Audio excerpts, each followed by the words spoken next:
world. Talks to expand the World Trade Organization have collapsed after a week of negotiations. The United States and other industrial nations have been trying to expand the WTO since 2001 after a trade meeting in Doha. WTO Chair Pascal Lamy announced the talks' failure. I think it's no use beating around the bush. This meeting has collapsed. The talks broke down in part because India and other developing nations demanded the right to protect their farming sectors against heavily subsidized imports. The U.S. refused to accept the protections and insisted on giving U.S. corporations greater access to markets in India, China, and other nations. Raj Patel is a writer and activist who's seen both sides of the corporate globalization debate firsthand. He's worked for the WTO, the World Bank, and the United Nations, and has also protested them on 4 continents. Currently, he's a visiting scholar at the Center for African Studies at the University of California at Berkeley. He's also the author of the book Stuffed and Starved: The Hidden Battle for the World Food System, which came out in April. Raj Patel joins us on the line from San Francisco. Raj, welcome to Democracy Now! Good morning, Anjali. Good morning. Raj Patel, tell us, why did the WTO talks collapse, and does it matter? Well, the talks collapsed because India and China, but mainly India, demanded certain kinds of protections for its farmers if it was going to liberalize agricultural trade. And the United States, Europe, and Australia, and a group of other countries were not ready to concede any further on those kinds of demands. Europe and the United States had felt that they'd made enough concessions to India by allowing more visas for technically qualified personnel to come and work in the U.S. and in Europe. And they felt that those concessions showed willing in certain areas of the negotiations. But India is in an election year right now, and traditionally when, at the time of Indian elections, Indian politicians have to act a little bit more democratic. So while normally they're ready to sell down their rural population and to sell their rural population down the river, and to agree to policies that imperil the food security of people in rural areas, during an election year that all flips around. And the Indian government has made commitments to fight farmers' debt, for example, this year, and they couldn't very well make big concessions around agriculture at the World Trade Organization, particularly because they're on the brink of an election cycle.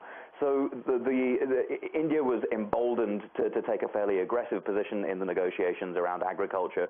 The U.S. and a group of other countries were feeling fairly aggressive about the amount that they'd already given. There was dissension within the ranks in Europe, and essentially it had all the recipes the makings of a disaster, and in fact that's what it turned out to be. Now, but you asked also, does it matter? Well, bear in mind, this is the 3rd time in 3 years that this has happened. And the substance of the disagreement wasn't really around should there be a World Trade Organization or not. The parties around the table seem all fairly committed to multilateralism, to this kind of neoliberal economic policy. There was no one around the table said, no, actually, you know what, we're heading towards a whole new, different way of developing our economies. No one said that. And that suggests to me, rather sadly, that what will happen after the Indian election, or after the United States election, is that these parties will get back around the table again and carry on pushing forward their economic agenda. And of course, the tragedy is that in the meantime, we're stuck with the inequities of the World Trade Organization policies that have been on the books since 1995. And those policies prevent developing countries from supporting their farmers, prevent developing countries from investing in their industries, and allow corporations, whether in developing or developed worlds, large corporations, access to each other's markets while penalizing the poorer citizens, either in agriculture in developing countries or in manufacturing in developed countries. Raj Patel, can you explain exactly what are the special safeguard mechanisms that were the crux of the disagreement between India and the United States? Okay, so when you have the liberalization of any commodity, the price of that commodity to domestic consumers will go down. And all of a sudden, you have the danger of what are called import surges. Just to give an example of what an import surge looks like, in Ghana, for example, before a recent trade liberalization, the level of domestic rice production was around 60%. And after the liberalization, the amount of rice produced domestically was only 20%. In other words, a large segment, the majority of domestic rice producers in Ghana were wiped out by a surge of rice coming, in this particular case, from subsidized by the United States. So what India wanted to do was to protect its farmers from that sort of a surge. And the special safeguard mechanism was the way in which that surge would be countered. It was essentially a threshold beyond which India has the right to impose import tariffs. And India walked away from the table because that threshold was so high it was meaningless. Raj Patel, I wanted to ask you about the aims of the developing countries in the WTO talks. Shortly before the talks collapsed, Indian Trade Minister Kamal Nath claimed his chief goal was to protect Indian farmers. Well, I mean, as I say, in an election year, he would be foolish not to say that.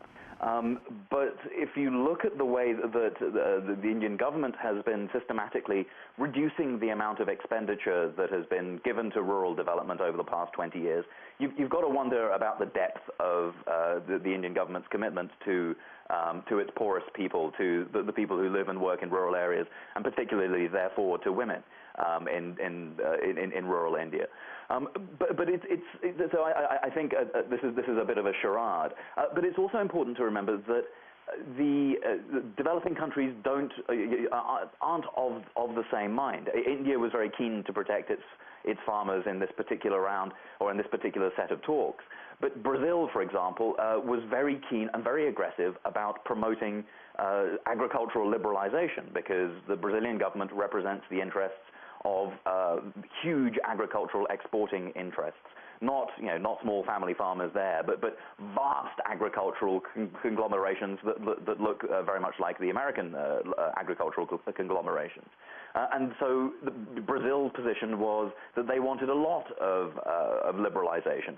India, on the other hand, wanted very little in agriculture. So, I mean, there's a certain amount of disunity within developing countries, depending on what their exporting strengths are. And the impact, Raj Patel, of China joining the WTO in 2001, when China joined, there was a certain amount of excitement about, more countries from the global south joining the WTO. Yes, I mean, I had friends who were committed third worldists who remember the non-aligned movement and hoped that China would bring a certain measure of socialism with Chinese characteristics into the World Trade Organization. And sadly, what China brought in was capitalism with Chinese characteristics. So while there was a lot of hope that China would bring a certain kind of solidarity with the oppressed people of the Third World, that sadly was a political fantasy that long ago expired. And instead, what China has brought in is a hard-nosed negotiating